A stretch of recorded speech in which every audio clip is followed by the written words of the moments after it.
Pemirsa, bagi Anda yang baru saja bergabung, berikut berita pilihan hari ini.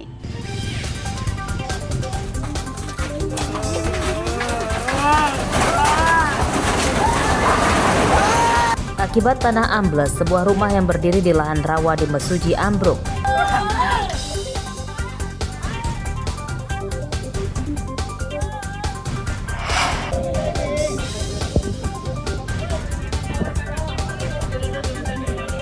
Truk bermuatan kayu ringsek menabrak pohon di Pelabuhan Bakauheni, Lampung Selatan. Kondektur truk tewas.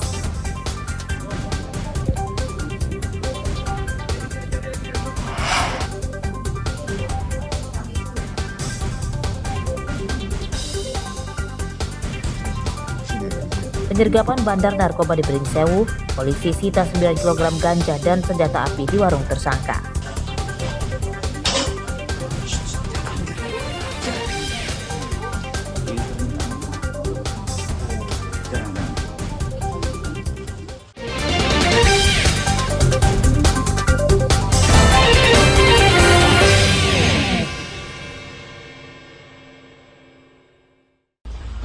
Mungkin aku tuh takut suamiku belum ngapa-ngapa. Ternyata orang masih kayak gitu kan. Rumah gembong narkotika jenis ganja di Sukoharjo, Pringsewu, Rabu siang digerebek polisi. Dari rumah ini tersangka bernama Wanadari Priyogo, berumur 47 tahun, ditangkap tanpa melawan. Ini ada senjata api. Polisi awalnya sempat kesulitan mencari barang bukti ganja. Penggeledahan awal polisi justru menemukan senjata api rakitan lengkap dengan amunisinya di kamar tersangka. Namun setelah digeledah secara menyeluruh, rupanya ganja tersebut disimpan tersangka di warungnya. Total ganja yang disita lebih dari 9 kg. Operasi yang dilaksanakan oleh si Wanadri ini cukup tersembunyi.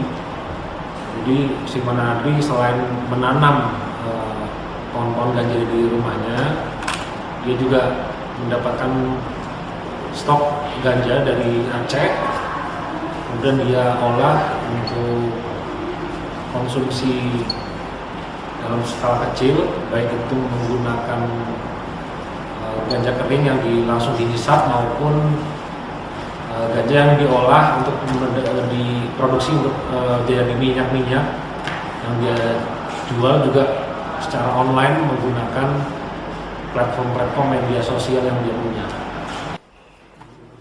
Dalam pemeriksaan, polisi mengungkap bisnis haram yang dijalani tersangka dimulai sejak 2017.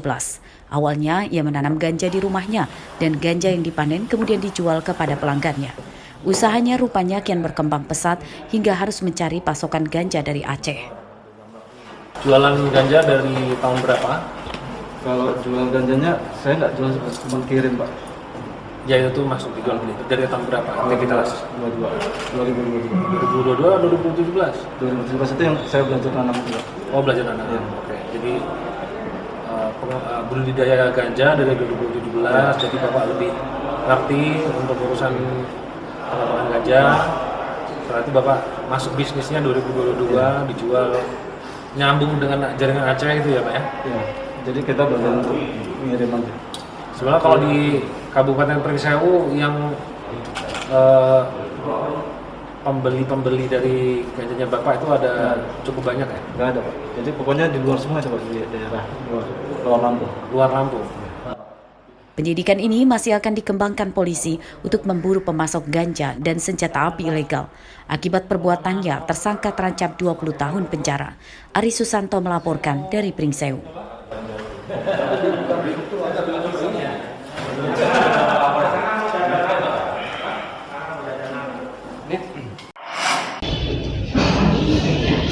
Pencurian terjadi bukan hanya ada niat dari pelaku, namun juga ketika ada kesempatan. Hal tersebut yang dilakukan oleh Rido Kurniawan, warga Kota Bumi, Lampung Utara, yang ditangkap polisi karena mencuri gawai tablet di toko roti. Saat diperiksa polisi, tersangka berdalih pencurian itu dilakukannya saat ia mabuk dan akan membeli roti untuk buah tangan ke rumah saudaranya. Namun saat tiba di toko, pegawai tidak kunjung muncul melayaninya. Suasana sepi itu kemudian dimanfaatkannya untuk mencuri gawai tablet di meja kasir. Di saat itu saya keadaan lagi mabuk. Mabuk apa? Saya lagi mabuk minuman. Apa kamu nekat maling tablet itu? Karena di saat itu saya mau jalan ke tempat bibi, ingin membawa roti gitu Pak. Saat itu karena saya mabuk, kakak saya menjemput saya, ingin membawa saya tempat bibi saya yang berada di Wali Songo. Di saat itu sebelum sampai di Wali Songo, saya ingin membeli roti, sedang memanggil yang punya pemilik toko. Namun karena pemilik tokonya dipanggil tidak ada yang keluar, saya melihat tablet, lalu saya mengambil tablet itu. Yang mana berawal dari kami menerima laporan hari Jumat tanggal 7 Februari 2025, yang mana korban melaporkan tokonya Romansa Bakery mengalami kecurian sebuah tablet. Kemudian kami laksanakan penyelidikan, kami cek CCTV yang ada di toko korban. Kemudian alhamdulillah berhasil kami tangkap pelakunya kurang dari 12 jam dengan inisial RK, warga Jalan Pelangi, Kelurahan Gapura, Kecamatan Kota Bumi, Kabupaten Lampung Utara. Tersangka ditangkap kurang dari 12 jam setelah dilaporkan korban. Gawai tablet yang dicuri tersangka belum dijualnya dan kini disita sebagai barang bukti.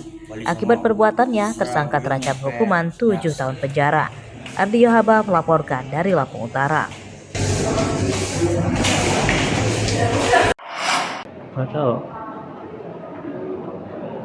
Seorang kreditur perusahaan pembiayaan atau leasing mobil bernama Ansori berumur 39 tahun, Rabu siang menjalani sidang perdana atas kasus kendaraan yang dikreditnya. Sidang dalam perkara fidusia atau dugaan tindak pidana penggelapan objek kredit digelar di Pengadilan Negeri Tanjung Karang, Bandar Lampung. Sidang dengan agenda mendengarkan keterangan pelapor dan dari saksi pelapor.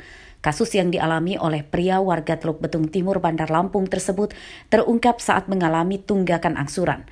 Saat ditagih, rupanya kepemilikan mobil pickup yang dikreditnya telah dialihkan ke orang lain. Terkait debitur ya, yang sudah memindahkan jaminan fidusia.